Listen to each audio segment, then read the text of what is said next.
Liverpool against Arsenal Sunday afternoon, 4:30. Both managers will say you can't win or lose the title in week three. But just how significant will a win for either side be in this one, Scott? Yeah, I think it will. Yeah, I mean, they're right. Obviously, it's still far too early in the season. But then come the end of the season, there might only be 3 points between them. So, you can look back at this, but obviously you can look back at many other games where they might have dropped points or gained points. But it's a statement, isn't it? It's about making a statement, especially if Arsenal go to Anfield and get a win there. And from a defensive point of view, they look a million miles ahead of Liverpool. The question is, are they as good going forward? Which they're probably not. And with the injuries they've got, they have got players to come in, and this is why one of the reasons that I went for Arsenal in the season preview, because I believe in terms of strength in depth, they've got the best squad in the Premier League. But yeah, it wouldn't determine it, of course, but it would make a massive statement if Arsenal could go to Anfield and get all 3 points. I know it's early doors, but which of these two sides has impressed you more so far? I'm going to say Arsenal have been much better than Liverpool. Liverpool have conceded far too many goals, Crook. Yeah, I think probably you'd rather buy a ticket to a Liverpool game. I think their games have been more exciting than Arsenal's so far, but I think defensively, Arsenal, as you say, look a lot more solid. I said it a week or so ago. I think they're going to be the team that concede the fewest goals this season because there are questions to answer, I think, defensively about the rest of the title rivals, and that might just give them the edge. And obviously, unlike Šeško, steps up to take the 10th penalty. Gyökeres has got a couple of goals under his belt now, so his confidence should be high. I think this is a good time to go to Liverpool. I think Liverpool's new signings are still settling in. I think they do look a lot more open now than they probably will be come the end of the season, and Arsenal can take advantage of that and maybe get a rare win at Anfield. Doesn't happen very often, does it? A lot of concerns about Liverpool defensively so far. Shaky again in midweek, especially Konate, who hasn't had a great start to the season. Obviously, we thought that Gravenberch coming back into the team, or I asked the question actually a couple of times, will Gravenberch reintroduction into the team solve all those issues? The answer was pretty clear on Monday night. No, because Newcastle had three great chances in the first 20 minutes of that game and should have been in front before they went behind.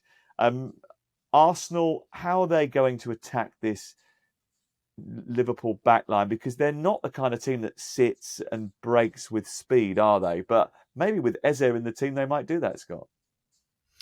Yeah, and I think what we saw is interesting. Arne Slot after the game saying this was not football, and he's kind of trying to say that was just a war of attrition and it was just set piece after set piece. We know that Arsenal are very good at set pieces. So there's no, I think, although they're not a counter-attacking side as such, I think they'll keep the ball better than Newcastle. Obviously, Newcastle went down to 10 men. I don't think it would be a question of just knocking long balls up there.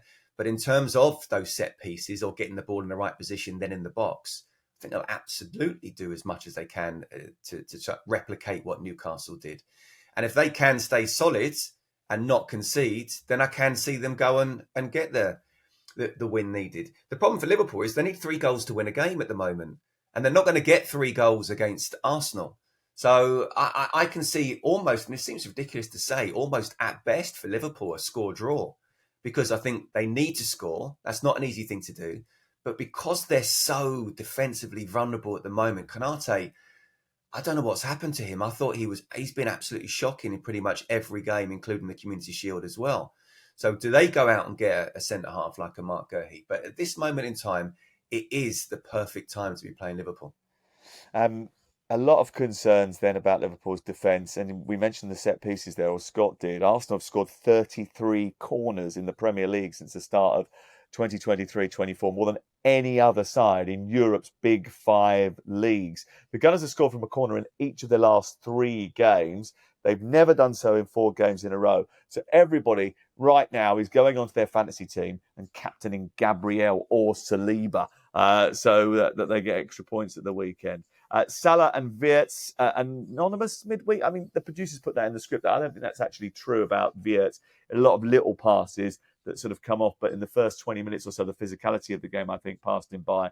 Salah, now that's a different question because he really was anonymous up until the assist that he got, although really that should belong to Szoboszlai for the way that he jumped over the ball perfectly for Rio Ngamoa's finish.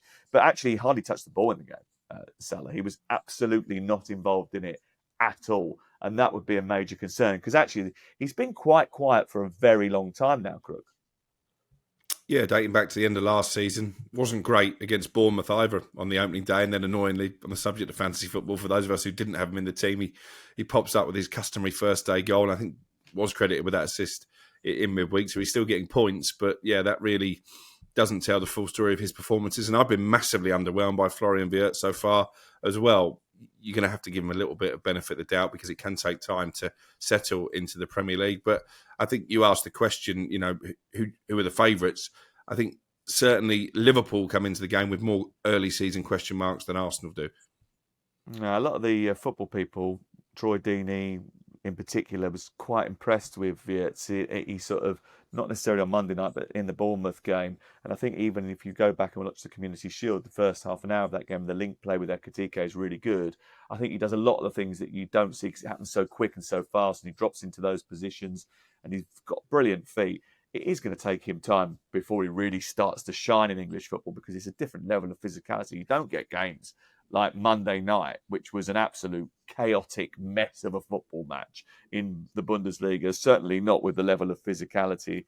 I mean, the intensity of atmosphere, of course, you get at Dortmund and Schalke and, places like that. But honestly, it was a mad place to be on Monday night. Arsenal have got no Saka, no Odegaard. So do you just bring Eze in and Madueke in to replace them? Is that how you do it, Scott? Yeah, I think so. I think Eze's ready. Desperate to try and make his Arsenal debut already. I think Madueke, I like Madueke and I didn't want to see him leave Chelsea. And I kind of felt sorry for him when Eze was signed because I'm thinking, well, how many minutes is he going to get? But he's already played. This is what it's all about. This is one of the major reasons why Arsenal didn't win the title because of injuries and the replacements coming in weren't as good. Look, he's not as good as Saka, but I think it's a great opportunity for both of them. And I think Eze will come in and he'll look like he's been an Arsenal player for 3 or 4 years. So in my opinion, yes, that's exactly what I do. Maybe it's the transfer policy coming to fruition. What about the GCSE kids, Max Darman and Rio Ngamoa? Any chance of them sort of making a mark on this game for the second successive week, Crookster? Well, they'll probably both be in the squad, I'd have thought. But yeah, certainly in the case of Dowman, I'm not sure that we're going to see a late cameo unless they're in a very comfortable position. It was a good game to bring him into last week. Might be a different story for Liverpool because they're still a bit short-handed, aren't they, in key positions? There's been more talk about Mark Guéhi overnight coming in and strengthening the back line, and we're still waiting to see what happens with Alexander Isak. The fact they're having to turn to a 16-year-old to win them the game on Monday night tells you the squad's a little bit light at this moment in time. He's a good 16-year-old, though. And he'll be 17 by the weekend. He is, yeah. He'll be 17 by the weekend, so you won't be able to say that. Is that okay, then? Because you weren't necessarily happy about a 15-year-old being introduced to the Premier League. I think that's been overblown. I asked you a question. So apparently nowadays, if you ask a question to someone, so if you say, are we entirely comfortable with a kid from year 10 playing in the Premier League? Apparently that's you saying you're not happy about it and you think it's absolutely disgraceful because, that's how the world works nowadays.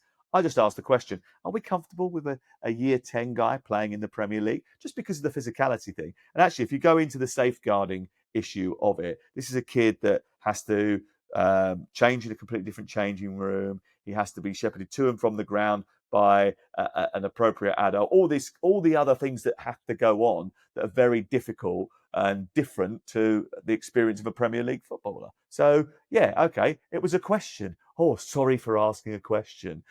Should I question whether or not Ruben Amorim is getting his tactics right? Oh, you don't think he's not getting them right? No one does. For the record, I'm not 100% comfortable with a 15-year-old playing in the Premier League. Forget all the safeguarding. I'm just thinking about his development. And the physicality, Scott. What if he gets snapped in half by a big centre-half?